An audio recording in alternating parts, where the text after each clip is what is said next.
Hi friends, సబ్ ముసల్మాన్ భాయింగో అస్సలాం వాలేకుమ్. అందరికి తెలుగు సోదరులకి నా తరపున నమస్కారం. ఈరోజు అయితే దోస్త్ టైర్ వేయబోతున్నాను. చూడండి, వన్ సైడ్ అయితే వేయడం అయిపోయింది. సెకండ్ సైడ్ అయితే కొంచెం సోఫాయిల్ పూసుకొని టైర్ని అయితే వేస్తున్నాను. సెకండ్ సైడ్ కూడా కంప్లీట్ అయిపోయింది. ఇంకా టైర్ని అయితే గాలి పట్టాలి. టైర్కి దోస్త్ బండికి అయితే ఫ్రంట్ టైర్కి 80 గాలి పట్టుకుంటే గేర్స్కి సరిపోతుంది. చూడండి, టైర్కి గాలి పట్టేశాను. ఇంకా బండికి అయితే ఫిట్ చేయాలి టైర్ని అయితే.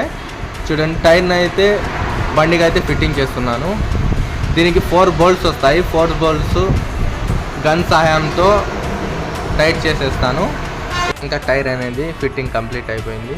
మీరు ఎక్కడైనా టైర్ వేయించుకోవాలనుకుంటే మీకు మిషన్ మీద వేయించుకోండి. మీకు టైర్ ఫిట్టింగ్ అనేది సులువుగా అయిపోతుంది. మిషన్ మీద వేయడం వల్ల ఎటువంటి డ్యామేజ్ అవ్వదు.